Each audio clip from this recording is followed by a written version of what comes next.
There's no pain quite like burying your own child. Thomas Ray knows this truth as he rides into Willow Ridge with empty hands and a shattered heart. The 58-year-old cowboy has just lost his only son in a ranch accident. Now he's got nowhere to go and no reason to keep going. The townfolk see a stranger and keep walking. But Miss Ada Ellison, the schoolteacher, sees something different. She's a widow who knows what grief looks like. When she walks up to him that first evening and offers simple kindness, neither one knows what's about to happen. Sometimes healing comes from the most unexpected places. Sometimes, two broken people can help each other find their way back to living. Can a grieving cowboy and a lonely teacher discover that it's never too late for a second chance at happiness? Before we jump back in, tell us where you're tuning in from, and if this story touches you, make sure you're subscribed, because tomorrow I've saved something extra special for you. The sun hung low over Willow Ridge, like a tired old man settling into his favorite chair, casting long shadows across the dusty main street. Thomas Ray's horse limped into town with the same weary gait as its rider, both of them carrying the weight of too many miles and too much sorrow. The animal's left front hoof favored the ground, and Thomas knew they wouldn't be traveling any farther today, maybe not for several days. He'd ridden through countless towns just like this one over the past 2 weeks, each one blurring into the next, like watercolors in the rain. False-fronted buildings lined both sides of the street. Miller's General Store with its hand-painted sign, the Willow Ridge Bank with bars on the windows, Murphy's medical practice squeezed between a barber shop and what looked like a small restaurant. People moved about their evening routines, women calling children in for supper, men finishing up at the livery stable, an elderly couple rocking on their porch and nodding to neighbors passing by. It was the kind of town Thomas had avoided most of his adult life, the kind of place where folks knew each other's business and strangers drew curious stares. But his horse needed tending, and frankly, Thomas wasn't sure he had the strength to care about curious stares anymore. He guided his mount toward the livery stable, where a thick-set man in a leather apron looked up from shoeing a bay mare. The blacksmith's hands were steady and sure, the kind of hands that spoke of decades spent working with animals and metal and fire. "Evening," the man called out, setting down his hammer. "Name's Ben Crawford. You looking for a place to stable your horse?" Thomas Ray.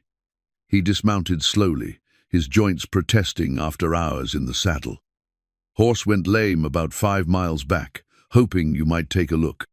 Crawford walked around the animal with practiced eyes, lifting the injured hoof and examining it carefully. "Stone bruise, looks like. Nothing too serious, but she'll need a few days' rest. Maybe a week to be safe." Thomas nodded, pulling a few coins from his vest pocket, nearly all the money he had left. "What's that going to cost me?" $2 for the week, including feed." Crawford's voice was matter-of-fact, neither friendly nor unfriendly. "There's a boarding house down the street if you need a place to stay. Mrs. Peterson runs it. Clean beds, decent food." "Much obliged." As Thomas shouldered his saddlebags and bedroll, he caught sight of a woman across the street watering a small garden beside a neat white house. She was perhaps 45, with graying brown hair pinned back in a simple style, and a blue dress that had seen better days but was clean and well-mended. Something about the way she moved, deliberate, gentle, without hurry, made him pause. She looked up as if sensing his gaze, and their eyes met for just a moment. Thomas touched the brim of his hat out of habit, and she nodded in return before looking away. There had been something in her expression, not curiosity like the others he'd noticed watching him, but something deeper, recognition, maybe, though they'd never met. The boarding house was exactly what he'd expected. A 2-story building with a wide front porch and lace curtains in the windows. Mrs. Pans. Peterson turned out to be a thin woman in her 60s, with sharp eyes and a businesslike manner. "One night?" she asked, looking him up and down. "Maybe more, depends on my horse. $1.50 a night, includes breakfast. Supper's extra if you want it." She handed him a key attached to a wooden block, with the number 3 carved into it. "Rooms upstairs, second door on the right. No drinking, no gambling, no women." Thomas almost smiled at that last rule. "Yes, ma'am." His room was small but clean, a narrow bed with a patchwork quilt, a washstand with a chipped basin, and a single window that looked out over the main street. He set his belongings on the bed and sank into the room's only chair, suddenly exhausted in a way that had nothing to do with the day's ride. From his saddlebag, he pulled out a worn silver locket, the only photograph he had of his son, Jacob. The boy's face looked back at him, serious and proud in his Sunday clothes, taken just 2 years ago when Jacob turned 22. Thomas had been so proud that day, watching his son grow into a fine young man who could handle any horse, fix any fence, and read the weather better than men twice his age. The memory hit him like a physical blow. Jacob lying still in the dirt, his neck bent at an impossible angle, the spooked mare still snorting and dancing nearby. Thomas had held his boy until the warmth left his body, had dug the grave with his own hands because he couldn't bear to let anyone else do it. A soft knock at the door interrupted his thoughts. He quickly closed the locket and called out, "Come in." Mrs. Peterson poked her head inside. "There's a lady downstairs asking after you. Says she wanted to welcome you to town proper-like." Thomas frowned. He hadn't spoken to anyone except Crawford and Mrs. Peterson. "What lady?" "Miss Ellison, the schoolteacher. The woman from across the street." Thomas ran a hand over his stubbled face, wondering what a schoolteacher could want with a drifter like him. "Tell her I'll be right down." He found her waiting in the boarding house's small parlor, her hands folded in her lap. Up close, he could see the kindness in her brown eyes, but also something else's shadow that spoke of her own acquaintance with loss. "Mr. Ray, I'm Ada Ellison." Her voice was soft but clear, with the kind of authority that came from years of managing classrooms full of children. "I hope you don't think me forward for calling on you like this." "Not at all, ma'am." Thomas remained standing, hat in hand. "Though I can't imagine what business a schoolteacher might have with me." "No business, really. I just saw you earlier and thought you looked like a man who might appreciate a home-cooked meal." She smiled, and Thomas realized it had been weeks since anyone had smiled at him with genuine warmth. "I've got a pot of stew on the stove and more biscuits than one person can eat. Would you care to join me?" Thomas hesitated. He'd gotten used to his own company these past weeks, used to the silence and the solitude of grief. But something in Ada Ellison's manner, lack of pity in her eyes, the simple human kindness of the offer, made him nod. "That's very generous of you, Miss Ellison. I'd be honored." Her house was as neat and comfortable as he'd expected. Polished wooden floors covered with braided rugs, shelves lined with books, and a kitchen that smelled of herbs and fresh bread. The table was already set for two, as if she'd been certain he would accept. "Please, sit anywhere you like." Ada ladled thick beef stew into bowls, while Thomas took in his surroundings. Everything spoke of a woman who took care with details, the carefully tended garden visible through the kitchen window, the pressed tablecloth, the way the salt and pepper shakers sat just so beside a small vase of wildflowers. "This is very kind of you," Thomas said as she placed a bowl before him. "I hope I haven't put you to any trouble." "No trouble at all. I don't often have company for supper." Ada took her seat across from him, and Thomas noticed the pale band of skin on her ring finger, where a wedding band had once rested. "Are you traveling through, or might you be staying in Willow Ridge for a while?" "Depends on my horse. She picked up a stone bruise and needs rest." Thomas tasted the stew and couldn't suppress a small sound of appreciation. "This is wonderful, Miss Ellison. Been a long time since I've had a meal this good." "Thank you, and please call me Ada." She studied his face with the quiet attention of someone accustomed to reading people. "Have you been traveling long?"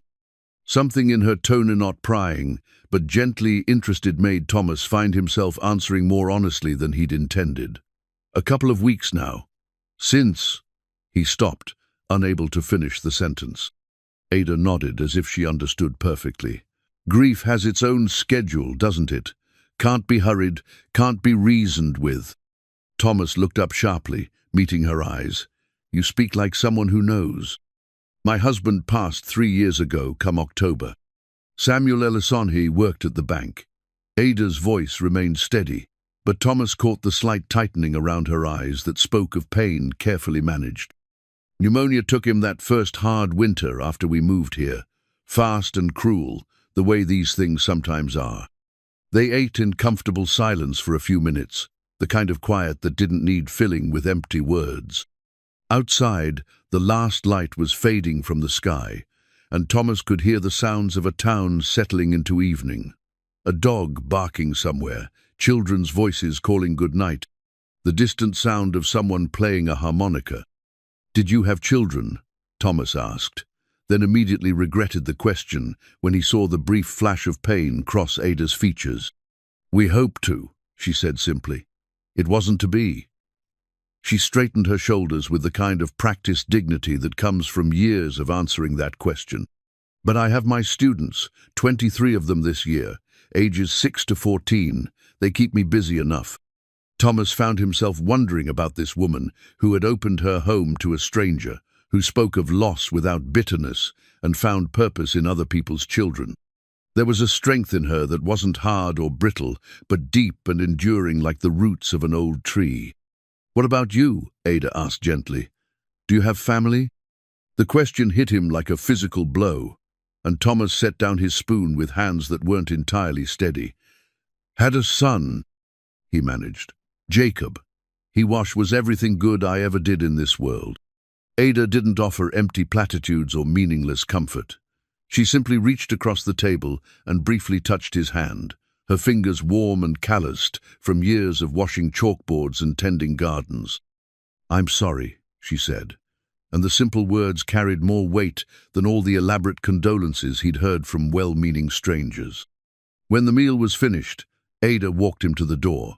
The night air was cool and crisp, full of the promise of autumn. "Thank you," Thomas said, settling his hat on his head. "For the meal and for—" He struggled to find words for what she had given him. A moment of human connection, a brief respite from the crushing weight of his sorrow. "You're welcome to come by tomorrow evening if you'd like," Ada said. "I usually sit on the porch after supper, watch the stars come out. It's peaceful." Thomas touched the brim of his hat. "I'd like that, Miss Ada. I'd like that very much." As he walked back toward the boarding house, Thomas felt something he hadn't experienced in weeks, the faintest stirring of hope. Not for happiness that seemed impossible, but for the possibility that he might somehow learn to carry his grief without it destroying him completely. Behind him, Ada Ellison stood in her doorway watching until he disappeared into the boarding house, her hand unconsciously touching the chain around her neck, where her wedding ring hung hidden beneath her dresser. Reminder of love lost, but also of love's enduring power to heal. Thomas woke before dawn, as was his habit after 30 years of ranch work. The unfamiliar sounds of the town filtered through his window, a rooster crowing somewhere nearby, the clatter of a milk wagon on cobblestones, the distant whistle of the morning train. For a moment, he'd forgotten where he was, expecting to see the canvas walls of his bedroll under the stars. The reality settled over him like a familiar weight. Jacob was gone, and Thomas was adrift in a town where he didn't belong. He dressed quietly and made his way downstairs, where Mrs. Peterson was already bustling about the kitchen, the smell of coffee and bacon filling the air. "Morning," she said briskly, setting a plate before him without ceremony. "Sleep well?" "Well enough, thank you." After breakfast, Thomas walked to the livery stable to check on his horse. The morning air was crisp with the promise of autumn, and he could see his breath in small puffs as he walked. Crawford was already at work, the steady ring of his hammer against anvil providing a rhythmic soundtrack to the awakening town. "How's she looking?" Thomas asked, running his hand along his mare's neck. Crawford straightened, wiping sweat from his brow despite the cool morning. "Better than yesterday, but she's still favoring that hoof. I'd give her another day or two before you think about moving on." Thomas nodded, though part of him wasn't sure he wanted to move on at all. The prospect of more empty miles, more anonymous towns, more nights alone with his grief felt overwhelming in the morning light. "I appreciate you taking care of her," he said, pulling a coin from his pocket to pay for another day's board. "No trouble. She's a good horse, just needs time to heal." Time to heal. The words echoed in Thomas's mind as he walked back toward the boarding house. How much time did healing take, How did a man learn to live with a hole in his chest where his heart used to be? He was so lost in thought that he didn't notice Ada approaching until she called his name softly. "Mr. Ray? Thomas?" He looked up to find her standing near the boarding house steps, a small basket in her hands and concern in her brown eyes. "Miss Ada, you're out early." "I was taking some preserves to Mrs. Henderson. She's been poorly lately." Ada studied his face with the same gentle attention she'd shown the night before. "You look like a man who could use some coffee and a friendly ear." Thomas almost declined out of habit. He'd grown used to solitude, to working through his pain alone. But something about Ada's presence made the morning feel less empty, less hopeless. "I wouldn't want to impose." "You wouldn't be. Come on, I'll put a fresh pot on." They walked to her house in comfortable silence, the morning sun casting long shadows across her well-tended garden. Ada moved with quiet efficiency, grinding coffee beans and setting the pot to boil, while Thomas stood awkwardly in her kitchen, unsure of his place in this domestic scene. "Sit, please," Ada said, gesturing toward the kitchen table. "You're making me nervous hovering there like you're planning to bolt." Despite himself, Thomas smiled, the first genuine smile he'd managed in weeks. "Sorry. I'm not used to—" He gestured vaguely at the cozy kitchen, the morning light streaming through clean windows, the simple normalcy of it all. "Kindness," Ada suggested gently, and Thomas felt something twist in his chest at the accuracy of her observation. "I was going to say civilization, but I suppose that amounts to the same thing." Ada poured coffee into 2 thick ceramic mugs and joined him at the table. For a few minutes, they sat in companionable silence, the steam from their cups creating small clouds in the cool morning air. "Tell me about your horse," Ada said eventually. "She's beautiful. What's her name?" "Belle. Had her for 6 years now. She's carried me through more country than I can count." Thomas wrapped his hands around the warm mug, grateful for something to do with them. "She was Jacob's favorite. He always said she had more sense than most people he knew." "Jacob was your son." It wasn't a question, and Thomas appreciated that Ada didn't make him explain what she'd already pieced together from his pain. 24 years old. Would have been 25 come Christmas. Thomas's voice caught slightly, but he pressed on. "He was everything I wasn't: steady, reliable, good with people. Had plans to buy a little spread of his own, maybe find a nice girl to marry." Ada waited, her presence a gentle invitation to continue if he chose to. "We were moving a herd of cattle from summer pasture," Thomas found himself saying. "Nothing unusual about it. We'd done it 100 times before. But something spooked the cattle, and they started to run. Jacob was trying to turn them when his horse stepped in a prairie dog hole." The words came easier now, as if the simple act of speaking them aloud to someone who listened without judgment had loosened something inside him. "Threw him hard, broke his neck." Thomas stared into his coffee, seeing not the dark liquid but Jacob's still form in the dust, the way the light had faded from his eyes. "He died in my arms before I could even get him back to town." Ada's hand found his across the table, her touch warm and steady. "I'm so sorry, Thomas." They sat like that for a long moment, connected by touch and shared understanding of loss. Finally, Thomas gently pulled his hand away and reached for his saddlebags, which he'd brought in from habit. "I keep meaning to go through his things," he said, his voice rough with emotion. "Haven't had the heart to—" The leather bag slipped from his fingers, spilling its contents across Ada's kitchen floor. Spare clothes, a few tools, a wooden comband there, among the scattered belongings, a pair of worn leather work gloves that still held the shape of Jacob's hands. The sight of them broke something loose inside Thomas that he'd been holding back for weeks. A sound escaped him, part sob, part moaned. Suddenly he was on his knees among the scattered belongings, the gloves clutched to his chest as 24 years of memories crashed over him like a flood. Jacob, at 2 years old, riding on Thomas's shoulders and laughing at the world spread out below them. Jacob at 10, serious and determined as he learned to rope a calf. Jacob at 20, tall and strong and full of plans for the future. Jacob at 24, still and silent in the dirt, while his father wept over his broken body.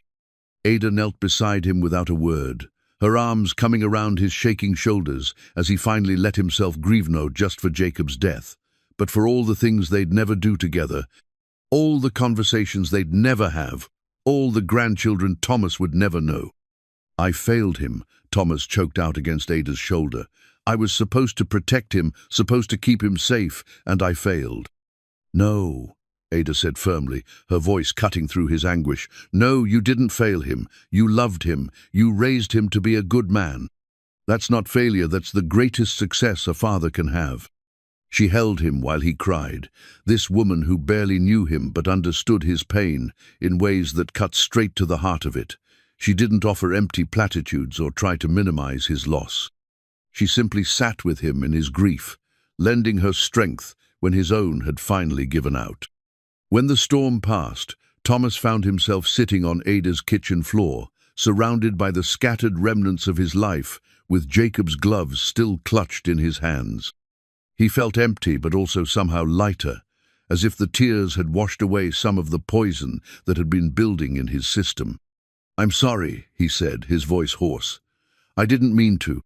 "Don't apologize for grieving your son," Ada said gently. "Grief isn't something to be ashamed of. It's love with nowhere to go." Thomas looked at her then, really looked at her, and saw something in her eyes that made him realize she wasn't just offering comfort, she was sharing it. Her own loss, her own understanding of what it meant to have love with nowhere to go. "How do you bear it?" he asked. "How do you get up every morning and keep going when everything good is gone?" Ada was quiet for a long moment, considering her answer with the care of someone who knew the weight of such questions. "You don't bear it," she said finally. "You carry it. There's a difference. Bearing something implies it's a burden you'll eventually put down. But real grief becomes part of you. You learn to carry it with grace, to let it make you kinder instead of bitter, to honor what you've lost by living fully in spite of the pain." Thomas felt something shift inside him at her, words not healing, not yet, but the first recognition that healing might someday be possible. "I don't know how to do that," he admitted. Ada smiled, the expression both sad and hopeful. "You don't have to know how. You just have to be willing to try, and you don't have to do it alone." As Thomas carefully repacked his belongings, folding Jacob's gloves with reverent care, he found himself wondering if maybe, just maybe, he'd stumbled into Willow Ridge for a reason that had nothing to do with his horse's injured hoof. Ada's barn was small but sturdy, built of weathered wood that had aged to a soft silver grey. It housed her milk cow, a handful of chickens, and now Thomas, who had fashioned himself a simple living space in the empty stall at the far end. He'd strung up a canvas tarp for privacy and arranged his bedroll on a pile of fresh straw. It wasn't much, but it was more comfortable than many places he'd slept over the years. The arrangement had come about naturally, born from Ada's practical kindness and Thomas's need for something to do with his hands. After his breakdown in her kitchen 3 days ago, she'd mentioned that her barn door had been sticking and her chicken coop needed mending. Thomas had offered to take a look, and somehow that had led to him moving his few belongings from the boarding house to her property. "It's not charity," Ada had insisted when he'd protested. "It's fair trade. You fix what needs fixing, and I provide a roof over your head. Besides, Mrs. Peterson's cooking will kill you if you stay there much longer." The comment had surprised a laugh out of him, another small miracle in a life that had seemed devoid of humor just days before. Now, as the first pale light of dawn crept through the barn's small window, Thomas lay listening to the gentle sounds of the animals stirring. The milk cow, a placid Jersey named Buttercup, lowed softly in her stall. The chickens made their quiet morning murmurs as they settled into the routine of another day. It was peaceful in a way Thomas hadn't experienced in years of sleeping under the open sky with one ear always tuned for trouble. He rose and dressed quietly, then made his way to the house where Ada would be starting her morning routine. They'd fallen into an easy pattern over the past few days, coffee together on the porch as the sun came up, quiet conversation that touched on everything and nothing, the comfortable silence of two people learning to trust each other's company. Ada was already at the stove when he tapped softly on the kitchen door, her hair neatly pinned and her blue dress crisp despite the early hour. She looked up with a smile that seemed to come more easily each day. "Morning, Thomas. Coffee's almost ready." "Morning, Miss Ada." He settled into what had become his chair at the kitchen table, noting the way the morning light caught the silver threads in her hair. "Sleep well?" "Like a baby. You?" "Better than I have in months." It was true. Something about the security of four walls and the knowledge that he wasn't entirely alone in the world had allowed him to rest more deeply than he'd thought possible. Ada poured coffee for both of them, the familiar ritual as comforting as the drink itself.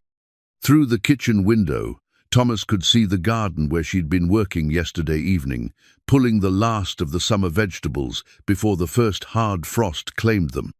"I was thinking," Ada said, settling across from him with her own cup, "about that loose board on the schoolhouse steps.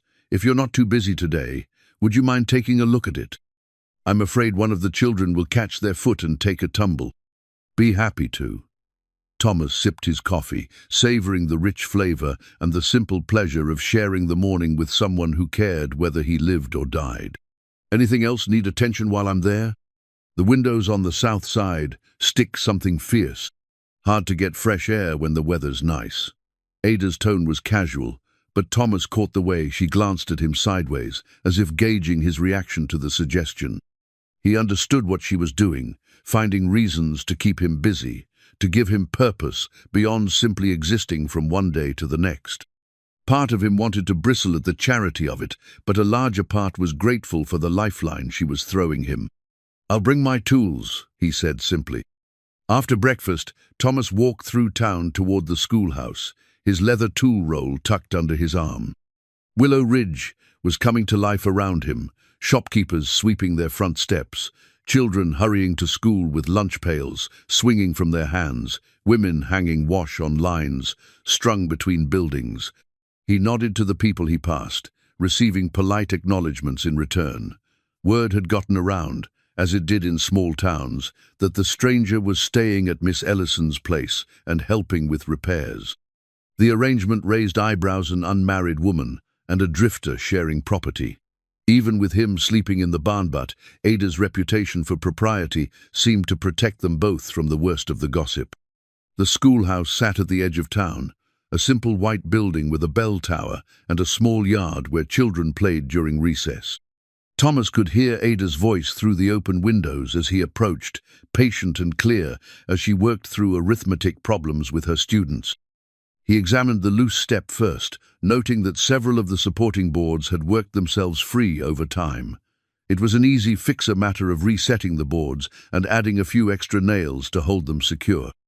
As he worked, he found himself listening to the rhythm of the classroom. Ada's questions, the children's eager responses, the scratch of chalk on slate boards. 23 take away 15, Ada was saying. "Who can tell me the answer?" A chorus of young voices called out, 8, with varying degrees of confidence. "Very good. Now, if Mrs. Miller has 23 apples and she sells 15 at the market, how many does she have left to make pies for her family?" Thomas smiled at the way Ada connected abstract numbers to real-world problems the children could understand. It spoke to a gift for teaching that went beyond simply knowing the material. She understood how young minds worked, how to make learning feel relevant and achievable. As he moved on to the stubborn windows, Thomas found himself remembering Jacob at school age, struggling with his letters while other children seemed to learn effortlessly. Thomas had done his best to help, but his own education had been limited, and there had been no patient teacher like Ada to guide his son through the difficult patches.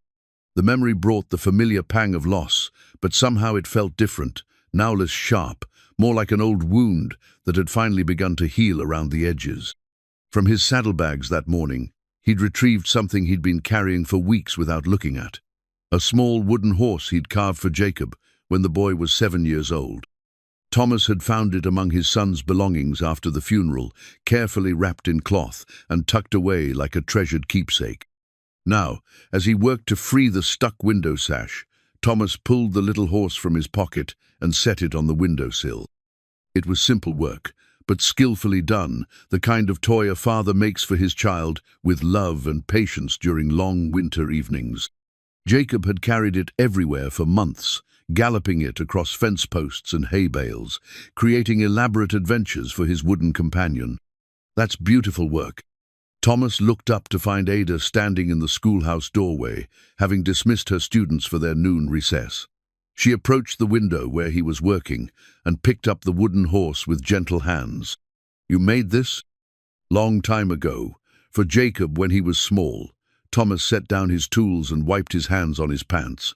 "Found it among his things afterward. He'd kept it all these years." Ada turned the carving over in her hands, her fingertips tracing the smooth lines of the horse's mane and the careful detail of its hooves. He must have treasured it. Children don't usually keep toys this long unless they hold special meaning. He loved horses from the time he could walk. This was the first one that was truly his, even if it was just wood and imagination. The best gifts usually are. Ada handed the horse back to him, her expression thoughtful. Would you mind if I showed it to the children?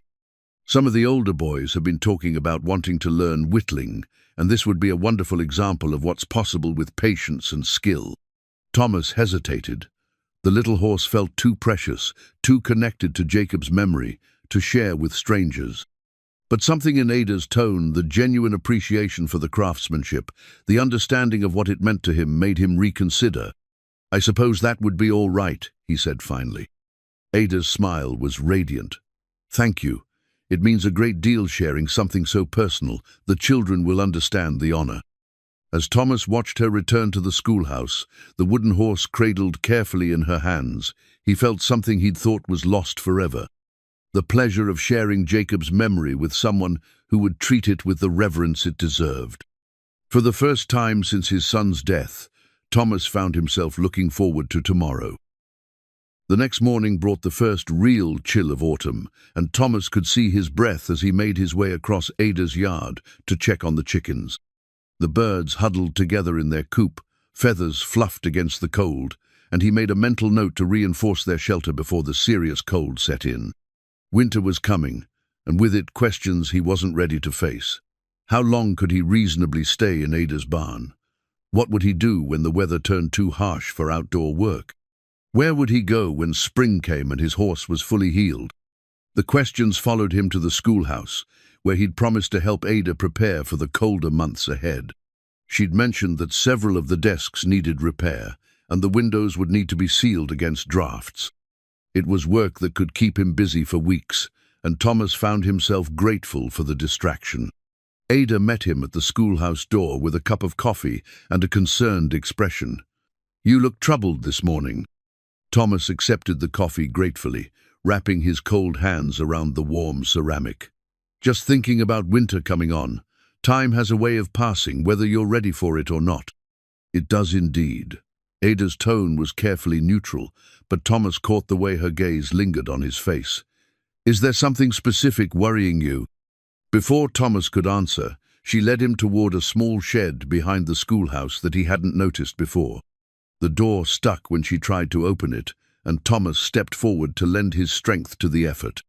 When it finally gave way, they were greeted by the musty smell of disuse and the sight of tools covered in dust and cobwebs. "These were Samuel's," Ada said quietly, running her fingers along the handle of a well-made hammer. "He was handy with repairs, always puttering around the house, fixing this or that. I haven't had the heart to use them since he passed."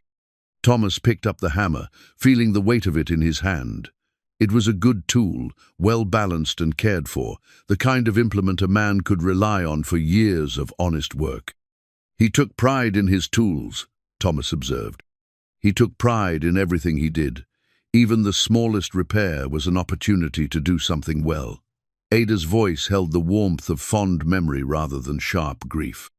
"I keep thinking I should find someone who could use them properly, rather than letting them gather dust." The offer hung in the air between them, unspoken but clear. Thomas set the hammer down carefully, understanding the weight of what she was suggesting. "Miss Ada, I couldn't." "You could, and you should." Her tone was firm but gentle. "Samuel would have liked you, I think." He would have appreciated the care you take with your work, the way you don't cut corners or rush through a job. These tools deserve to be used by someone who understands their value. Thomas was quiet for a long moment, looking at the neat rows of saws and planes, chisels and measures. He thought of Jacob, who had loved watching his father work with wood, who had dreamed of building a house for his future family with his own hands. "Are you certain?" he asked finally. "It seems like too much." "It's not too much. It's exactly what's needed." Ada picked up a small hand plane, its blade still sharp despite years of neglect. "Besides, I have plans for these tools. The schoolhouse needs more than just quick repairs. The desks are falling apart, and the children deserve better. Winter's coming, and we'll all be spending more time indoors. Seems like the perfect opportunity for a project." As they sorted through Samuel's tools, cleaning and organizing them in the schoolhouse's small supply room, Thomas found himself thinking about the man who had owned them. From Ada's gentle reminiscences, he pieced together a picture of someone steady and kind, a man who had found joy in simple domestic pleasures and taken satisfaction in work well done. "He sounds like a good man," Thomas said as they worked. "He was. Different from you in many ways. Samuel was a town man through and through, never happier than when he was surrounded by neighbors and community, but similar in the ways that matter. Decent. Reliable. The kind of man who keeps his word and treats people fairly." Thomas felt a flush of pride at the comparison, followed immediately by a stab of unworthiness. "I don't know that I deserve such high praise, Miss Ada. I've made my share of mistakes over the years." "Haven't we all?" Ada paused in her cleaning of a chisel to look at him directly. "The measure of a person isn't whether they've made mistakes, Thomas. It's what they do afterward, whether they learn from them, whether they try to do better." Later that morning, as Thomas began his assessment of the classroom furniture, he was interrupted by a commotion in the schoolyard. Through the window, he could see several children gathered around something near the large oak tree that dominated one corner of the property. "Miss Ellison," one of the older boys called urgently. "Come quick." Ada hurried outside, Thomas following close behind. They found the children clustered around a small orange kitten that had somehow become stranded high in the oak's branches. The animal mewed pitifully, too frightened to climb down on its own.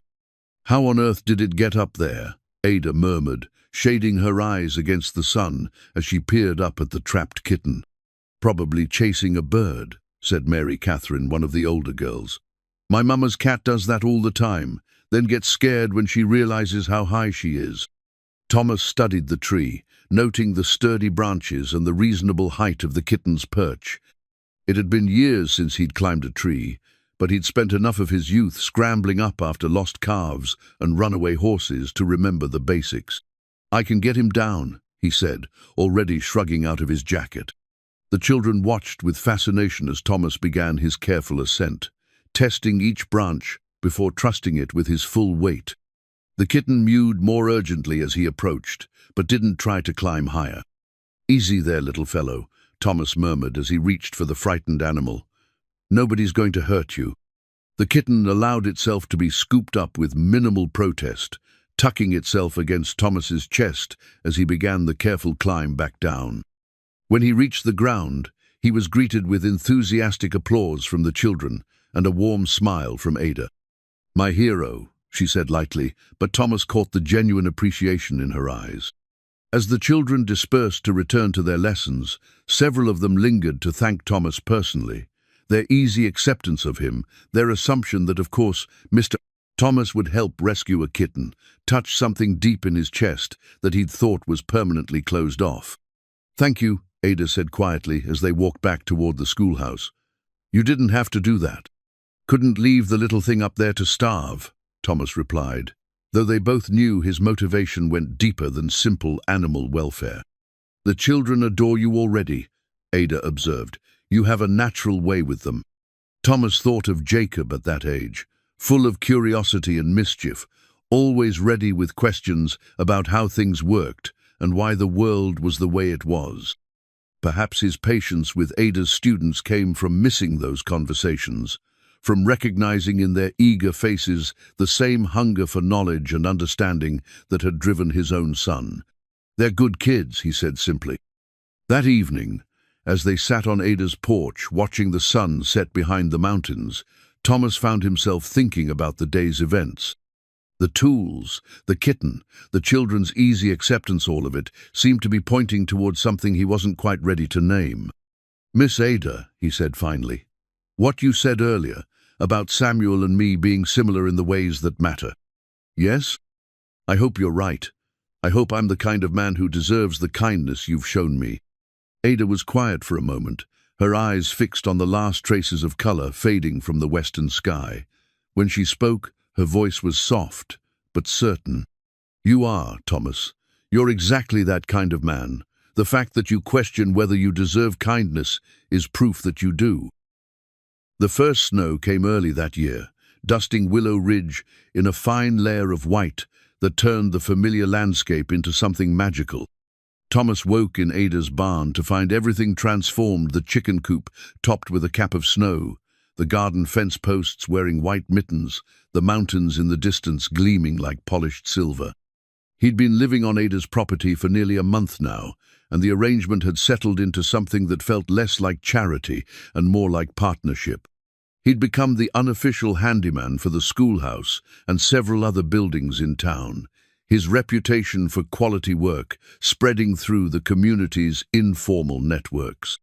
People nodded to him on the street now, some even stopping to exchange pleasantries about the weather or ask his opinion on repair work. The transformation still surprised him sometimes. Quickly he'd gone from being a stranger to being, if not quite accepted, then at least tolerated as part of the community fabric.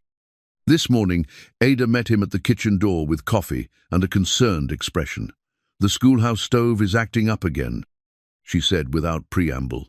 "Won't draw properly, and the children were shivering by the time I dismissed them yesterday." Thomas nodded, already mentally cataloguing the tools he'd need. The old stove had been giving trouble for weeks, and he'd been patching it along with temporary fixes. But with real winter weather arriving, they'd need a more permanent solution.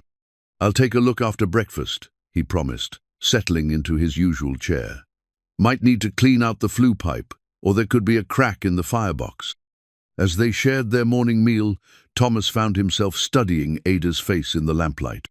Over the weeks of their acquaintance, he'd learned to read the subtle signs of her moods: the way she worried her lower lip when she was troubled, the slight tightening around her eyes when she was holding back something she wanted to say. "What is it?" he asked gently. "Besides the stove, I mean. Something else is bothering you." Ada set down her coffee cup with deliberate care, a gesture he'd come to recognize as her way of buying time to organize her thoughts. "Mrs. Henderson stopped by yesterday evening," she said finally, "after you'd gone to the barn for the night." Thomas felt his stomach tighten. Mrs. Henderson was the town's self-appointed guardian of moral standards, a woman who seemed to find fault with everything and everyone who didn't conform to her narrow view of propriety. What did she want? To express her concerns about our arrangement. Ada's tone was carefully neutral, but Thomas could hear the edge of anger beneath it. "She feels it's inappropriate for an unmarried woman to have a man living on her property, even in the barn. She's worried about my reputation." Thomas set down his own cup, his hands not entirely steady. He'd been dreading this conversation, knowing it would come eventually, but hoping they'd have more time before the community's judgment caught up with them. "She's not wrong," he said quietly. "I should have thought about what this might mean for you, how it might look to people." "She is wrong," Ada said firmly. "She's wrong about you, wrong about me, and wrong about what's happening here. This is my home, Thomas, and I'll decide who's welcome in it."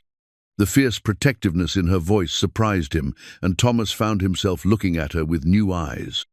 Ada Ellison might appear gentle and mild-mannered, but there was steel beneath the surface, the kind of strength that came from years of standing in front of classrooms full of children, maintaining order through quiet authority rather than bluster. "What did you tell her?" he asked. "I told her that my personal affairs were none of her business, and that if she had concerns about impropriety, she might consider the impropriety of gossiping about her neighbors." Ada's cheeks were flushed with remembered indignation. I may have been less than perfectly Christian in my response. Despite the seriousness of the situation, Thomas felt a smile tugging at the corners of his mouth. I would have liked to see that. I'm not proud of losing my temper, Ada admitted, but I won't stand by and let people impugn your character or mine based on small-minded assumptions. They finished breakfast in thoughtful silence, each lost in their own concerns about what Mrs. Henderson's visit might mean for their future. Thomas knew that once gossip took root in a small town, it had a way of growing like weeds, choking out truth and reason until only innuendo remained. At the schoolhouse, Thomas threw himself into the work of repairing the stove with more intensity than the job strictly required. He cleaned the flue pipe meticulously, sealed every crack in the firebox, and adjusted the dampers until the old stove drew better than it had in years. The physical labor helped quiet the turmoil in his mind, gave him something concrete to focus on while he tried to sort through his feelings. He was tightening the last bolt on the stovepipe when Ada approached with a photograph in her hands, a formal portrait in a silver frame that she usually kept on her desk. I wanted to show you this, she said, settling the frame on the windowsill where the light would catch it properly. Thomas looked at the photograph and saw Ada as she had been perhaps 10 years ago, standing beside a thin man with kind eyes and a gentle smile. They were dressed in their Sunday best, and both wore the slightly stiff expressions common to formal photography, but there was warmth in the way they stood close together, the man's hand resting protectively on Ada's shoulder. "Samuel," Thomas said, "it wasn't a question. On our 5th wedding anniversary, we'd finally saved enough money to have a proper portrait made." Ada's voice held the bittersweet tone of someone who could speak of loss without being overwhelmed by it. "I keep it on my desk usually, but I thought you should see it properly. Should know something about the man whose tools you're using, whose place you've—" She stopped, seeming to search for the right words. "I haven't taken his place," Thomas said quietly. "No one could do that." "No, you haven't taken his place, but you've made a place of your own, haven't you? In this community, in the schoolhouse." She paused, meeting his eyes directly. "In my life." The words hung between them, heavy with implication. Thomas felt something shift in his chest, a recognition of feelings he'd been trying to ignore or dismiss as gratitude for Ada's kindness. "Miss Ada, I know it's complicated," she said quickly, as if afraid she'd lose her courage if she didn't speak immediately. "I know we're both carrying grief, both trying to figure out how to keep living when the people we loved most are gone. But Thomas, these past weeks with you here, I feel more like myself than I have since Samuel died, more alive." Thomas stared at the photograph, at Samuel's kind face, and felt a wash of guilt so strong it made him dizzy. What right did he have to find happiness when Jacob was dead? What right did he have to care for this woman when his own son would never have the chance to love and be loved? "Jacob will never get married," he said, the words torn from some deep place of pain. "He'll never hold his own children, never grow old with someone who loves him. How can I even think about finding those things for myself when he can't?" Ada was quiet for a long moment, and when she spoke, her voice was soft but sure. "Because that's what love does, Thomas. Real love, the kind you had for Jacob, the kind I had for Samuel, it doesn't end when someone dies. It keeps going, keeps growing, keeps wanting the best for the people it touched. Jacob loved you. Don't you think he'd want you to be happy? Don't you think he'd want you to have a reason to keep living fully instead of just surviving?" Thomas closed his eyes, trying to imagine what Jacob would say if he could speak now. He remembered his son's laughter, his easy affection, his genuine concern for his father's loneliness during those long winters when it was just the two of them against the world. "He used to worry about me," Thomas admitted, "about what would happen to me when he got married and had his own family. He said I needed to find myself a good woman before I got too old and set in my ways." Ada smiled, the expression both sad and hopeful. "He sounds like he was wise beyond his years." "He was, in ways I never managed to be." Thomas picked up the photograph, studying Samuel's face more carefully. "Tell me about him, about Samuel." If I'm going toif, we're going too. I need to know about the man who loved you first. December arrived with a vengeance, bringing blizzards that lasted for days and temperatures that made the barn feel like an icebox, despite Thomas's best efforts to insulate it. He'd moved his sleeping area closer to the animals for warmth, and Ada had taken to bringing him hot bricks wrapped in cloth to help ward off the worst of the cold. The harsh weather had an unexpected benefit. It kept the town's gossips indoors, giving Thomas and Ada a respite from curious stares and whispered conversations. But it also forced them into closer proximity, sharing the warmth of Ada's kitchen fire during the long evenings when outdoor work was impossible. It was during one of these evenings, with snow piling against the windows and the wind howling around the eaves, that Thomas found himself carving again for the first time since Jacob's death.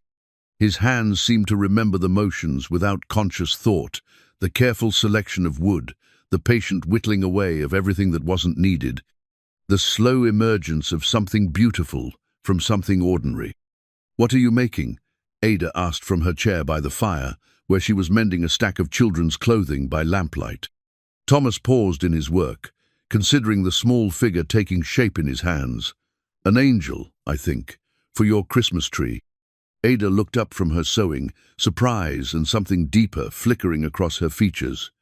"Thomas, you don't need to." "I want to," he said simply. "It's been too long since I made something just for the joy of it." They worked in comfortable silence after that. The only sounds, the whisper of Thomas's knife against wood and the occasional snap of the fire.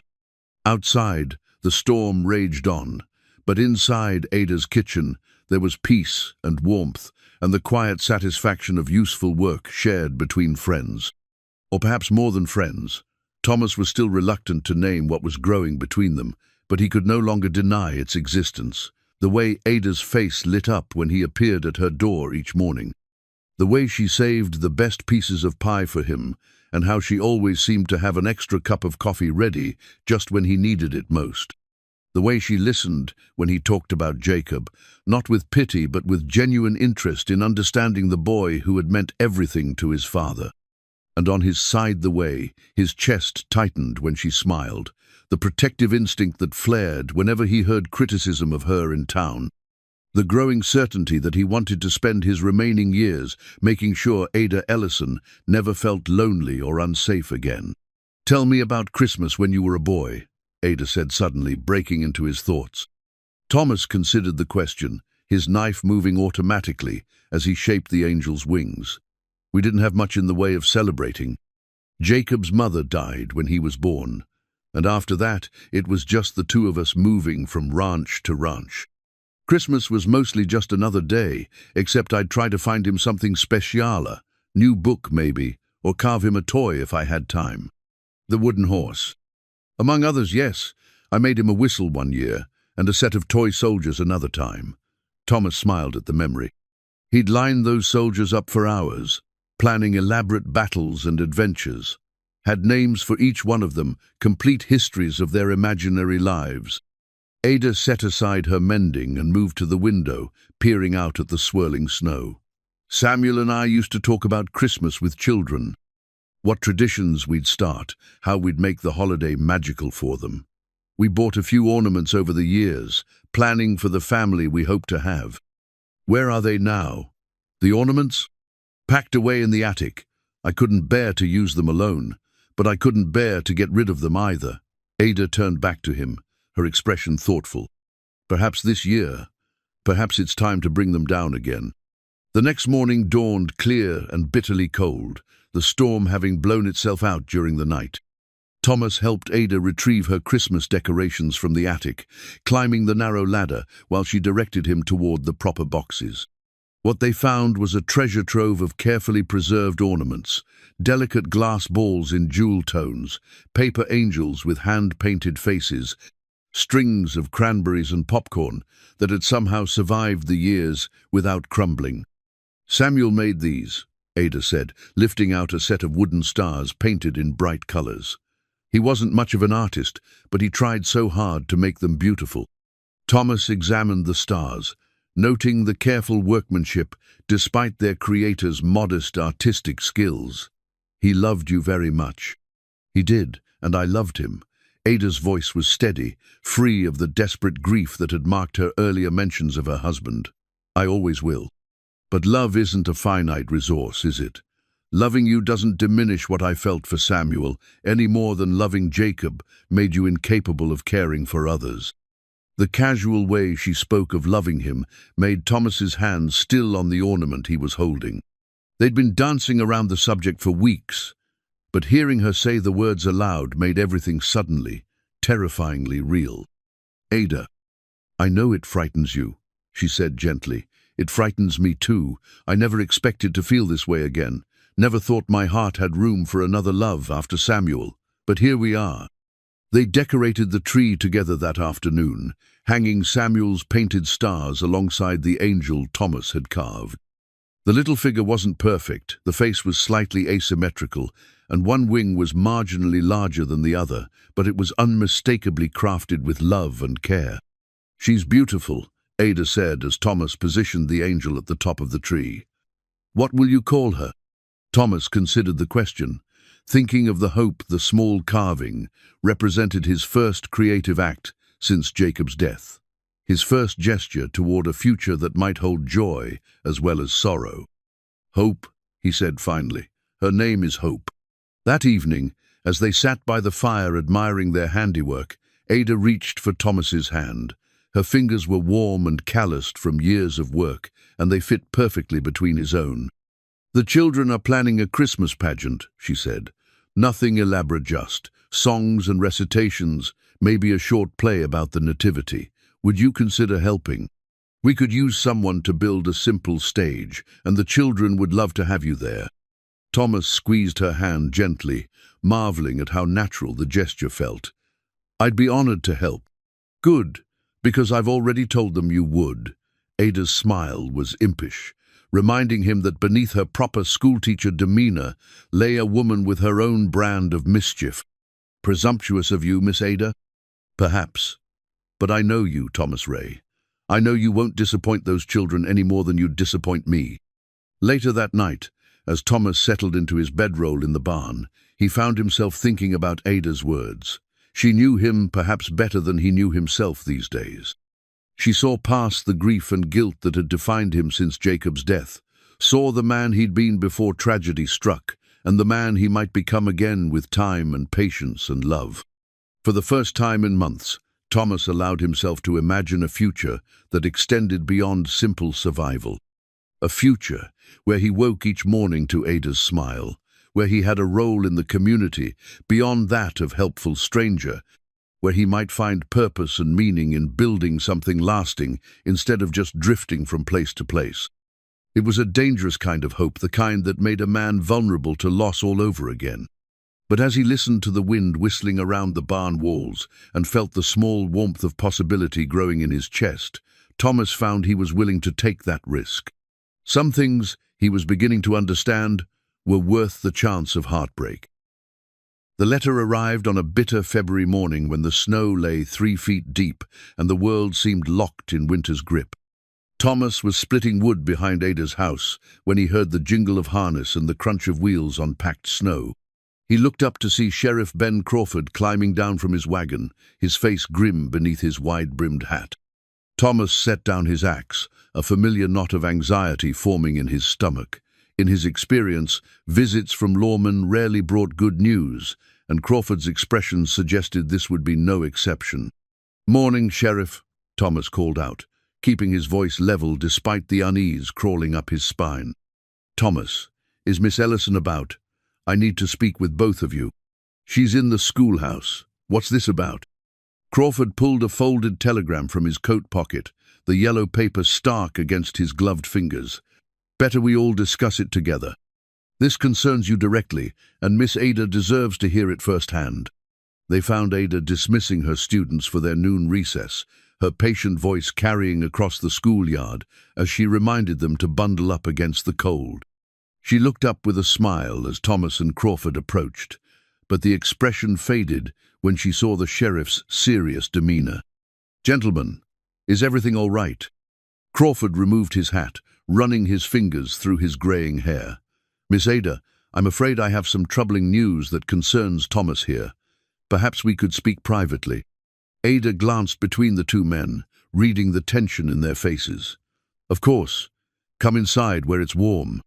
The schoolhouse felt smaller with the three adults inside, the children's desks and colorful drawings on the walls, creating an incongruous backdrop for whatever serious business had brought Crawford to their door. Thomas remained standing near the stove, while Ada and the sheriff took seats, the folded telegram lying between them like an unexploded bomb. "I received this yesterday from Marshal Jenkins, over in Cedar Falls," Crawford began, unfolding the yellow paper. "There was a bank robbery there 6 weeks ago. Took nearly $1,500 and shot a clerk in the process. Young man still laid up, may never walk right again." Thomas felt his blood turn to ice water. Cedar Falls, she'd been there, remembered it dimly through the haze of grief and whiskey that had marked his first weeks after Jacob's death. He'd stopped there to water his horse and buy supplies, had even considered staying a few days to let his wounds heal in anonymity. "What does this have to do with Thomas?" Ada asked, though her voice carried a note of growing alarm. Crawford looked directly at Thomas, and there was genuine regret in his eyes. "The witness description matches you pretty closely, Thomas. Man about your age and build, riding alone, wearing a brown coat and black hat, left town heading west the same day as the robbery." "That's impossible," Ada said immediately, her voice sharp with indignation. "Thomas would never." "I know what you think of him, Miss Ada, and I respect your judgment, but I've got a legal duty to investigate." Crawford's tone was apologetic but firm. "Thomas, I need to ask you some questions about where you were on January 15th. Thomas sank into one of the children's chairs, his legs suddenly unsteady. January 15th, just 3 days after Jacob's funeral, when the world had seemed like a dark, hostile place, and Thomas had wandered from town to town like a man sleepwalking through a nightmare. "I was there," he said quietly, the words falling into the silence like stones into still water. "In Cedar Falls, I mean. I remember stopping there, but Thomas," he pressed his palms against his temples, trying to force his memory to cooperate. "Everything from those first weeks is fuzzy. I was drinking too much, sleeping rough. Most days I couldn't tell you what town I was in or how I'd gotten there." Ada reached for his hand, her fingers warm and steady against his cold skin. "That doesn't mean anything. Grief affects people differently. The fact that you were in town doesn't make you a criminal." "I know that, Miss Ada," Crawford said gently, "but I need to know more specifics. Thomas, do you remember where you were staying? Anyone you might have talked to who could verify your whereabouts during the day?" Thomas closed his eyes, trying to piece together the fragments of memory from that terrible time. "I camped outside town. Didn't want to be around people, couldn't stand the thought of making conversation or pretending everything was normal. I remember buying supplies at the general store, maybe some whiskey, but I couldn't tell you what time of day it was or who served me." "The robbery happened around 2 in the afternoon, Crawford said. "Right in broad daylight, bold as brass. The robber shot the clerk when he tried to sound the alarm, then rode out of town heading west." "West toward where?" Ada asked. "Toward here, eventually. Toward Willow Ridge." Crawford folded the telegram carefully, his movements deliberate and controlled. "I'm sorry, Thomas, but I'm going to have to ask you to come with me. Just for questioning, you understand. But Marshal Jenkins wants to talk to you personally, and I can't ignore a direct request from a federal marshal." The room seemed to tilt around Thomas, the familiar warmth and safety of the schoolhouse suddenly feeling like a trap. Everything he'd begun to build here, friendship with Crawford, his place in the community, his growing love for Ada, all of it, threatened to crumble because he'd been too lost in grief to pay attention to where he was or what was happening around him. "You can't seriously believe Thomas is capable of armed robbery," Ada said, her voice rising with each word. "He's the gentlest man I've ever known. He rescued a kitten from a tree, for heaven's sake. He carved Christmas angels for children. Does that sound like someone who would shoot an innocent person for money?" "What I believe doesn't matter," Crawford said sadly. "What matters is what I can prove, and right now I can't prove Thomas wasn't there when that bank was robbed." Thomas stood slowly, his movements careful and deliberate. "What happens now?" "You'll come with me to Cedar Falls. Marshal Jenkins will want to hear your account of events, maybe have the witness take a look at you. If your story checks out and there's no solid evidence against you, you'll be free to go. And if it doesn't?" Ada's voice was barely above a whisper. Crawford's silence was answer enough. Thomas walked to the window, looking out at the schoolyard where Ada's students were building snow forts and laughing with the carefree joy of childhood. Just this morning, he'd been planning to help them with their arithmetic lessons after lunch. Now he might never see them again. "I need to get my things," he said finally. Thomas, no. Ada was beside him suddenly, her hand on his arm. "You don't have to go. Not yet. Surely there's time Toto find proof of your innocence, to locate someone who remembers seeing you." "Miss Ada, if I run now, it'll only make me look guilty." Thomas covered her hand with his own, memorizing the feel of her fingers against his skin. "I have to face this. If I'm innocent, and I am innocent, then the truth will come out. But what if it doesn't?" The question burst from Ada with desperate intensity. "What if they decide you're guilty regardless of the truth? What if I lose you just when I've found you?" Thomas turned to face her fully, seeing his own fear reflected in her brown eyes. "Then at least you'll know that I didn't run, that I didn't abandon you, or this town, or the life we were building together." Crawford cleared his throat awkwardly. "I'm sorry to interrupt, but we should go. The weather's supposed to turn bad again tonight, and I want to get you to Cedar Falls before the roads become impassable." As Thomas gathered his few belongings from the barn, his hands shook with more than cold. The silver locket with Jacob's photograph, the wooden horse he'd carved years ago, the small journal Ada had given him for Christmas, these things suddenly seemed precious beyond measure, tangible connections to the life he was about to lose. Ada stood in the barn doorway, wrapped in her heavy winter coat, tears frozen on her cheeks.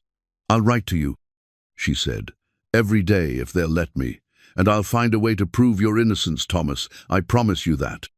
"Don't make promises you can't keep," Thomas said gently, though his heart swelled at her fierce loyalty. Just remember me kindly, if this goes badly." "It won't go badly. It can't." Ada stepped forward and kissed him then, her lips soft and warm against his cold mouth. It was their first kiss, and perhaps their last, and Thomas tried to memorize every detail, the taste of tears on her lips, the way she fit perfectly in his arms, the desperate hope and love that passed between them without words. When they finally broke apart, Crawford was waiting by his wagon, his expression carefully neutral. Thomas climbed up beside the sheriff, leaving Ada standing alone in the doorway of the barn, where they'd shared so many quiet mornings and peaceful evenings. As the wagon pulled away from the house, Thomas looked back once to see Ada watching from the porch, her hand pressed to her lips as if holding their kiss safely inside. Then the wagon rounded a bend in the road, and she was gone, and Thomas was left to face whatever judgment awaited him in Cedar Falls, with nothing but his own uncertain memories and the fading warmth of Ada's love to sustain him. The journey to Cedar Falls took 2 days through snow-clogged mountain passes, with Thomas and Sheriff Crawford spending the night at a way station that smelled of unwashed bodies and stale tobacco. Thomas lay awake on the narrow bunk, staring at the ceiling and trying to piece together his fragmented memories of that terrible time after Jacob's death. He remembered the pain, sharp and constant as a broken bone. He remembered the whiskey, how it dulled the edges of grief just enough to make breathing possible. He remembered riding aimlessly from town to town, seeking some impossible escape from the weight of his loss. But the specific details, times, places, conversations remained frustratingly out of reach, lost in the fog of trauma and alcohol. Crawford had been quietly supportive during the journey, sharing his food and maintaining a respectful silence when Thomas retreated into his own troubled thoughts. But Thomas could see the worry in the sheriff's eyes, the growing realization that friendship and character references might not be enough to overcome circumstantial evidence. "Tell me about this Marshal Jenkins," Thomas said as they resumed their journey on the second day. Crawford guided his team around a fallen tree branch, his face thoughtful. Good man, mostly. Fair-minded, but he's got a job to do, and political pressure from above. The territorial governor's been making noise about law and order, especially after a string of bank robberies last year. Jenkins needs to show results. Meaning he needs someone to hang for this, guilty or not. Meaning he'll follow the evidence where it leads, but he won't look too hard for evidence that points away from a convenient suspect. Crawford's tone was carefully neutral, but Thomas caught the warning embedded in his words. They reached Cedar Falls as the sun was setting, the town's lights twinkling like fallen stars against the snow-covered landscape. It was larger than Willow Ridge, with a proper hotel and several saloons that leaked golden light and raucous laughter into the winter evening. Thomas tried to remember his previous visit, but the buildings remained stubbornly unfamiliar, as if he'd never seen them before. Marshal Jenkins turned out to be a compact man in his 50s with steel-grey hair and the kind of moustache that suggested military service. His office was Spartan but organized, every paper in its proper place and every surface free of dust. He greeted Crawford with professional courtesy and Thomas with the kind of neutral politeness reserved for suspects who hadn't yet been formally charged. "Mr. Ray," Jenkins said, settling behind his desk with Thomas's case files spread before him. "I appreciate you coming in voluntarily to answer questions. Shows good character, in my opinion. I want this cleared up as much as you do, Marshal. I've got a life to get back to." "Yes. Sheriff Crawford mentioned you've been staying in Willow Ridge. Found yourself some roots there, have you?" Thomas nodded, thinking of Ada's warm kitchen and the children's eager faces in the schoolhouse. "More than I expected to, yes, sir." Jenkins opened the file and began reading from what appeared to be a witness statement. January 15th, approximately 2 o'clock in the afternoon. Harold Morrison, the bank clerk, was approached by a man matching your general description. The man demanded money from the vault and shot Morrison in the leg when he hesitated. Made off with nearly $1,500 and rode west out of town. "I never set foot in that bank," Thomas said firmly. "I bought supplies at the general store and camped outside town, but I never went near the bank." "Can anyone verify that? The store clerk, perhaps?" Thomas closed his eyes, straining to remember. "There was a young man behind the counter, maybe 20 years old with red hair, but I didn't give him my name, didn't have any real conversation. Just bought what I needed and left." Jenkins made a note in the margin of his file. "We'll check with him tomorrow. What about your campsite? Anyone see you there during the day?" "I picked a spot away from the main road for privacy, didn't want to be bothered with questions or conversation."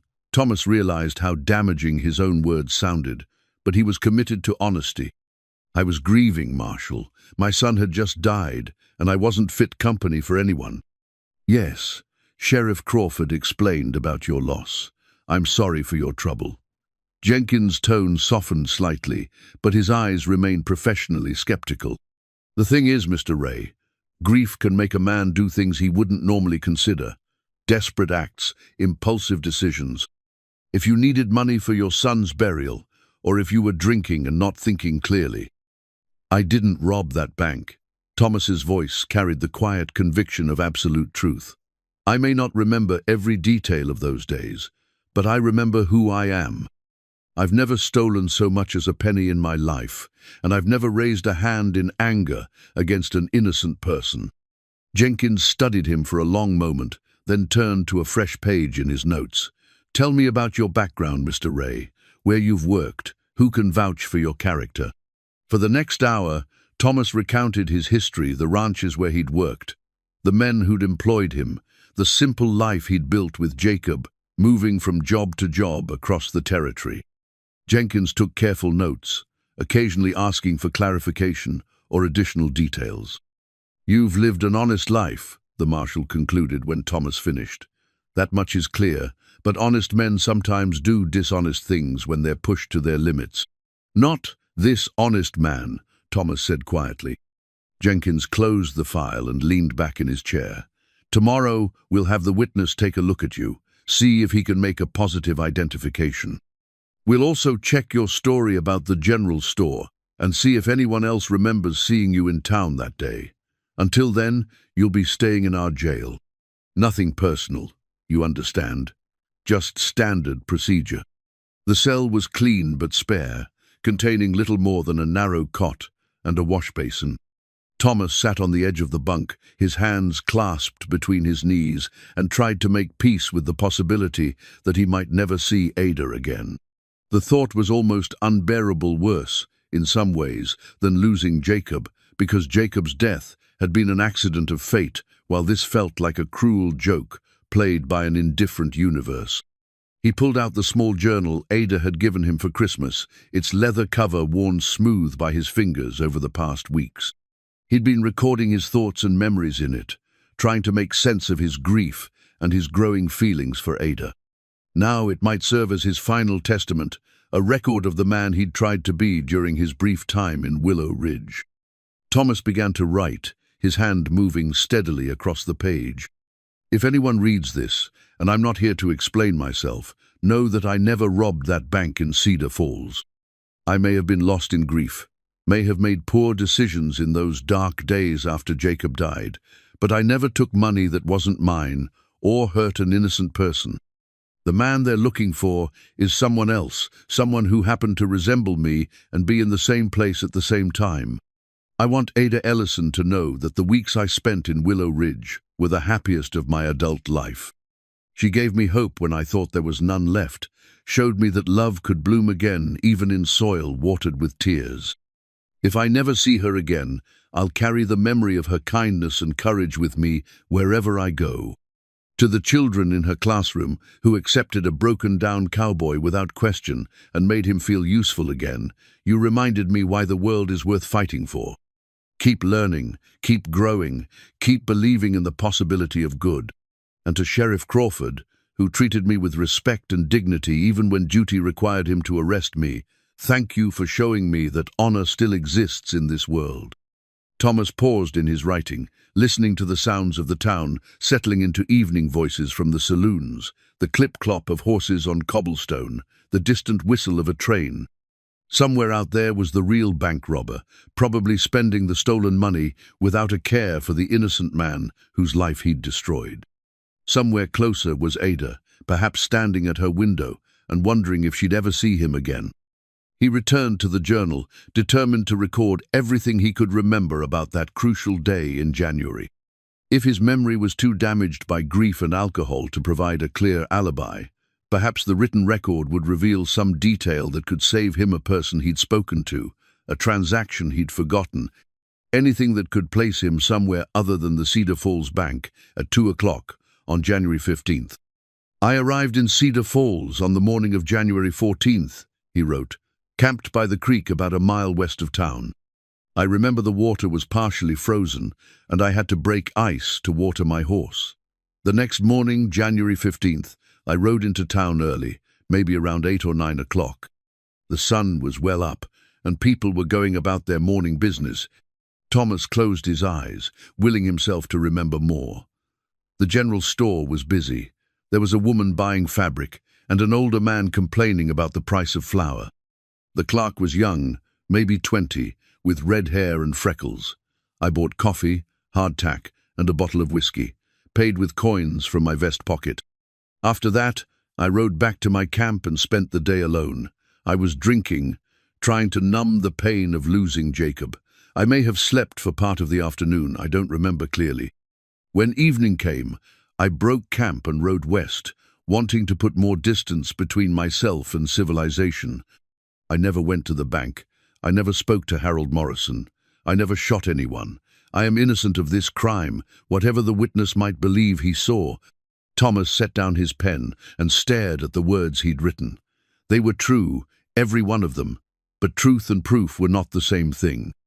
Unless something changed dramatically, unless some new evidence emerged to clear his name, he would likely hang for a crime he didn't commit while the real robber went free.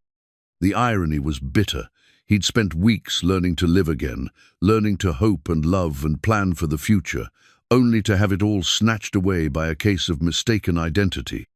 He thought of Ada, probably sitting in her kitchen at this very moment, perhaps writing a letter she'd never be able to send. He thought of the children who would wonder why Mr. Thomas had disappeared so suddenly. He thought of the life they'd almost had together, the quiet mornings, the shared meals, the possibility of growing old with someone who understood his heart. Outside his cell window, snow began to fall again, covering the town in a fresh blanket of white that would hide the tracks of whoever had really robbed the Cedar Falls bank. Thomas lay down on the narrow cot and tried to prepare himself for whatever tomorrow would bring, clinging to the fading hope that somewhere in his fragmented memories lay the key to his salvation. The hearing convened at 10 o'clock on a grey March morning in Willow Ridge's small church, the only building large enough to accommodate the crowd that had gathered. Judge Harrison, a stern-faced man in his 60s, with a reputation for fairness, had travelled from the county seat to preside over what had become the most significant legal proceeding in the town's history. Thomas sat at a makeshift defendant's table, flanked by Sheriff Crawford and Dr. Murphy, who had volunteered to speak on his behalf, despite having no legal training. Across the aisle, Marshal Jenkins represented the prosecution, his file of evidence spread neatly before him like an indictment of Thomas's character. But it was the crowd that drew Thomas's attention. Nearly every resident of Willow Ridge seemed to be present, their faces a mixture of curiosity, concern, and judgment. Mrs. Henderson sat in the front row, her expression suggesting she'd already reached her verdict. Behind her, the shopkeepers and farmers who comprised the town's backbone whispered among themselves, trying to reconcile the helpful handyman they'd come to know with the dangerous criminal they were told he might be. And there, in the third row, sat Ada with several of her students. She wore her best blue dress and held herself with quiet dignity, but Thomas could see the strain in her face, the sleepless nights etched in the shadows beneath her eyes. When their gazes met, she offered him a small, encouraging smile that somehow made him feel both stronger and more terrified than before. "This is an informal hearing," Judge Harrison began, his voice carrying easily through the church's vaulted space, "to determine whether there is sufficient evidence to bind Thomas Ray over for trial on charges of armed robbery and assault. Mr. Ray, you have the right to legal representation. But I understand you've chosen to represent yourself with assistance from local citizens." "Yes, Your Honor," Thomas replied, rising briefly from his chair. "I believe the truth will speak for itself." Marshal Jenkins presented his case methodically, beginning with Harold Morrison's identification of Thomas as the bank robber. Morrison, still walking with a cane from his injury, pointed directly at Thomas and declared with absolute certainty that he was the man who had shot him and stolen the bank's money. "I'll never forget that face," Morrison said, his voice carrying the conviction of someone who had lived with fear and pain for weeks. "He's the one. I'd stake my life on it." Jenkins followed with the circumstantial evidence. Thomas's presence in Cedar Falls on the day of the robbery, his inability to provide a solid alibi, his admission that he'd been drinking heavily and camping alone, where no one could verify his whereabouts during the crucial hours. "Ladies and gentlemen," Jenkins concluded, "we have positive identification from the victim. We have the defendant in the right place at the right time, and we have no credible evidence placing him anywhere else. This is not a case of mistaken identity. This is a clear-cut matter of guilt and consequence." When it came time for Thomas's defense, Dr. Murphy rose first, his medical bag at his feet and his manner quietly authoritative. "Your Honor, I've been practicing medicine for 30 years, and I've seen what grief can do to a man's mind and memory. Thomas Ray arrived in our town carrying a burden of sorrow that would have crushed a lesser man. He was confused, disoriented, and yes, he'd been drinking to dull the pain of losing his only son. But in all the months I've known him, I've never seen the slightest hint of violence or dishonesty." Dr. Murphy went on to describe Thomas's gentle care of injured animals, his patient work with the schoolchildren, his honest dealings with everyone in town. "This is not the behavior of a man capable of cold-blooded robbery and assault," he concluded. Sheriff Crawford spoke next, his testimony carrying the weight of professional law enforcement experience. "I've known criminals, Your Honor, real ones. They have a hardness about them, a willingness to hurt others for personal gain. Thomas Ray is the opposite of that. He's a man who fixes broken things, who helps children with their lessons, who carved a Christmas angel for people he barely knew. One by one, the townspeople who had come to know Thomas stood to offer their testimony. The blacksmith spoke of Thomas's honest work. The general store owner described his fair dealings and prompt payment for goods. Even some who had initially been suspicious of the stranger had come to respect his character. But it was the children who provided the most powerful testimony. Little Mary Catherine, no more than 8 years old, stood on a chair so she could be seen over the pews and held up a drawing she'd made. "I drew this picture of Mr. Thomas fixing our school," she said in her clear, piping voice. "He's always helping people. He wouldn't hurt nobody. I mean, anybody." Judge Harrison examined the drawing solemnly, noting the careful detail with which the child had depicted Thomas at work, his face kind and patient as he repaired a broken desk, while children watched admiringly. "This is very good work, young lady," the judge said gently. "Thank you for sharing it with us." As the children filed back to their seats, Thomas felt tears prick his eyes. These innocents saw him more clearly than any adult witness, saw past the accusations and fears to the simple truth of who he was. Their faith in him was both humbling and heartbreaking, especially knowing that he might never see them grow up if the verdict went against him. Judge Harrison called for a brief recess to consider the testimony, and Thomas found himself surrounded by well-wishers and supporters. Ada managed to reach his side, her hand finding his in the crowd. "Whatever happens," she whispered, "I want you to know that I believe in you completely. We all do." Thomas squeezed her hand, trying to memorize the feel of her fingers against his palm. "Thank you for fighting for me, for believing when the evidence suggested you shouldn't." "The evidence doesn't know your heart," Ada replied simply. "I do." Judge Harrison had barely called the hearing back to order when Sheriff Crawford rose from his seat with an urgent expression. "Your Honor, if I may, I've received some new information that bears directly on this case." The judge frowned, clearly annoyed by the interruption. "Sheriff, this hearing has already begun. Any new evidence should have been presented during the appropriate phase of—" "Begging your pardon, Your Honor, but this evidence only came to my attention during the recess. A witness has just come forward with information that could clear Mr. Ray completely." A murmur ran through the crowd as all eyes turned toward the church doors, where a weathered man in his 40s stood hat in hand, looking nervous but determined.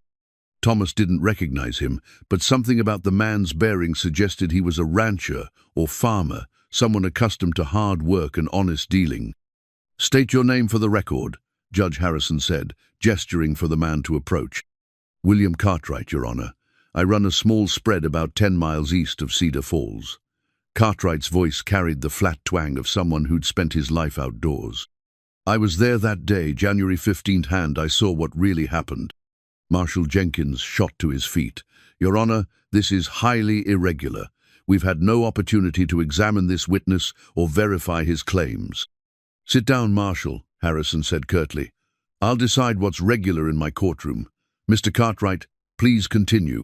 Cartwright looked around the packed church, clearly uncomfortable with the attention, but resolved to speak his piece. "My boy was sick that day, running a high fever, and my wife sent me to town to fetch the doctor.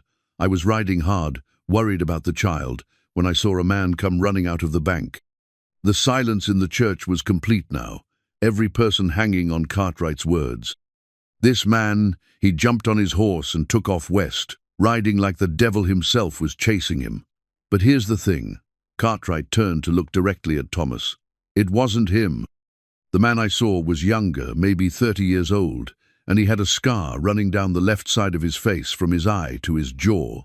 Deep scar, like from a knife or broken glass." Thomas felt his heart hammering against his ribs. Finally, someone who could place another man at the scene of the crime. "Are you certain of this identification?" Judge Harrison asked. "This was nearly 2 months ago, and you say you were worried about your sick child." "Your Honor, when you're a father, you notice every detail when your boy's life might be hanging in the balance. I remember that day clear as crystal, weather, the time, everything. And I remember that scarred face because I thought to myself, Here's a man who's seen some hard times." Marshal Jenkins stood again, his expression skeptical. "Mr. Cartwright, if you witnessed a bank robbery, why didn't you report it at the time? Why are you only coming forward now?" Cartwright's weathered face flushed with embarrassment. "Because I was focused on getting the doctor for my boy, and by the time I got back to town with him, the excitement was all over. I heard there'd been a robbery, but I figured the law had everything well in hand. It wasn't until my wife heard talk at the general store about this man being accused," he nodded toward Thomas, "that she made me realize I had to speak up." "And your son?" Dr. Murphy asked gently. "Did he recover?" "Yes, sir, thanks to Doc Henderson getting there in time. Broke the fever that very night." Cartwright's voice softened with remembered relief. "My wife says if I'd stayed quiet and let an innocent man hang, it would have been a sin on our whole family." Sheriff Crawford stood and pulled something from his coat pocket, a piece of torn cloth. "Your Honor, I also have this. It was found snagged on the bank's front door after the robbery. The fabric doesn't match any of Mr. Ray's clothing, but it's consistent with the type of coat a working man might wear." Judge Harrison examined the cloth carefully, holding it up to the light, streaming through the church's stained glass windows. "This is wool, dyed dark blue. Mr. Ray, what color coat were you wearing that day?" "Brown leather, Your Honor. Same one I'm wearing now." Thomas stood and removed his coat, holding it up for inspection. The difference in color and material was obvious to everyone in the church. Marshal Jenkins made one final attempt to salvage his case. "Your Honor, this witness could be mistaken about the date or confused about what he saw. The identification of Mr. Morrison is compromised," Judge Harrison interrupted, "by the testimony of a credible witness who saw someone else fleeing the scene. Morrison was injured and traumatized. It's entirely possible he's confused a man he saw later with the actual perpetrator." The judge turned to address the entire assembly, his voice carrying the weight of legal authority. "Based on the testimony I've heard today, particularly that of Mr. Brustow, Cartwright, I find insufficient evidence to bind Thomas Ray over for trial. The charges against him are hereby dismissed." The explosion of sound that followed cheers, applause, and Ada's sob of relief nearly drowned out Harrison's final words. Thomas felt his knees buckle with the sudden release of tension and found himself supported by Dr. Murphy's steady hands. "Congratulations, Thomas," the doctor said quietly. "Justice has been served today." But Thomas barely heard him. All his attention was focused on Ada, who was pushing through the crowd toward him, with tears streaming down her face and joy radiating from every line of her body. When she reached him, she threw her arms around his neck without caring who was watching, and Thomas held her close, breathing in the familiar scent of her hair and feeling like a man who'd been granted an impossible reprieve from execution. "It's over," she whispered against his ear. "You're free. You're really free." "We're free," Thomas corrected, pulling back just enough to look into her eyes. "We can finally start that life we've been planning." Around them, the citizens of Willow Ridge pressed close with congratulations and apologies, but Thomas and Ada only had eyes for each other. They had faced the worst that fate could throw at them and emerged with their love intact. Now, finally, they could look toward the future without the shadow of the past hanging over them. Spring came early to Willow Ridge that year, as if the earth itself was celebrating Thomas's vindication. By April, the snow had melted from all but the highest peaks, and Ada's garden was already showing the first tender shoots of new growth. Thomas worked the soil with Samuel's tools, preparing beds for vegetables and flowers, while Ada planned their wedding with the quiet efficiency that marked everything she did.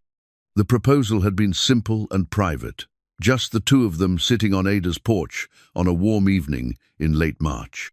Thomas had pulled the simple gold band from his pocketbook, with money earned from his carpentry work around town, and asked if she would do him the honor of becoming his wife. "I thought you'd never ask," Ada had replied, with tears in her eyes and laughter in her voice.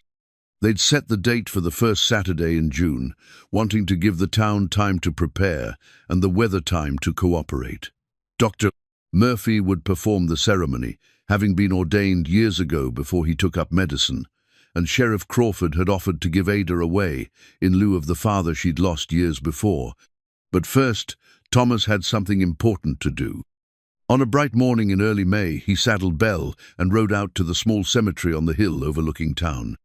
Jacob's grave was marked by a simple wooden cross that Thomas had carved during the long winter months, the letters of his son's name burned deep into the weathered wood. Thomas knelt beside the grave and placed a single wild flower rose of the first to bloom that spring at the base of the cross. "I'm getting married, son," he said quietly, his voice carrying easily in the still morning air. "To a good woman who would have loved you like her own. I hope you'd approve." The wind stirred through the new grass, and Thomas chose to take it as Jacob's blessing. "I wish you could be there to see it. Wish you could walk me down that aisle and tell me what you think of my bride. But I know you're watching somehow, and I know you'd want me to be happy." Thomas touched the cross gently, his fingers tracing the familiar letters. "I'll never stop missing you, boy. But I'm learning to carry that love forward instead of letting it drag me down." He sat in comfortable silence for a while, watching the town wake up below, smoke rising from chimneys, children walking to school, the normal rhythms of life continuing as they always had and always would. Finally, he rose and brushed the dirt from his knees. "I'll bring her to meet you soon," he promised. "And maybe someday there'll be other children to tell stories about their Uncle Jacob. Would you like that?" The wedding day dawned clear and warm, with just enough breeze to keep the heat from becoming oppressive. The church was decorated with Ada's roses and filled with nearly every resident of Willow Ridge. Mrs. Henderson, won over at last by Thomas's obvious devotion to Ada, had even contributed her finest tablecloth for the reception. Thomas stood at the altar in his best suit, the same one he'd worn to Jacob's funeral, but somehow it felt right to mark this new beginning with clothing that connected him to his son's memory. When the doors opened and Ada appeared in her mother's wedding dress, altered to fit her mature figure, but still beautiful in its simplicity, Thomas felt his breath catch in his throat. She was radiant as she walked down the aisle, her arm linked with Sheriff Crawford's, her eyes fixed on Thomas's face with a love so clear and strong that it seemed to illuminate the entire church. When she reached the altar and Crawford placed her hand in Thomas's, the older man whispered, "Take good care of her, my friend." "I will," Thomas promised, meaning it with every fiber of his being. Dr. Murphy's ceremony was brief but heartfelt, focusing on the mature love that had brought Thomas and Ada together, not the desperate passion of youth, but the deeper connection of two souls who had known loss and found in each other the strength to hope again. "Do you, Thomas, take Ada to be your wife, to love and cherish her for whatever years God grants you together?" "I do." The words came easily, carrying the weight of absolute commitment. "Do you, Ada, take Thomas to be your husband, to stand beside him through whatever joys and sorrows may come?" "I do." Ada's voice was steady and sure, her hand warm in Thomas's. "Then by the power vested in me, I pronounce you husband and wife. Thomas, you may kiss your bride." The kiss was gentle and sweet, witnessed by a congregation that had learned to see past surface appearances to the true nature of the people they'd grown to love. When they broke apart, the church erupted in applause and cheers, and Thomas felt a happiness so complete that it seemed almost too much for one heart to hold. The reception was held in the schoolhouse, with tables laden with food contributed by every family in town. Children ran between the adults' legs, their laughter mixing with the music of a local fiddler and the warm conversations of friends celebrating a love that had triumphed over tragedy. As the afternoon wore on, Thomas found himself standing outside the schoolhouse, watching his new wife dance with Dr. Murphy while the children clapped in time to the music.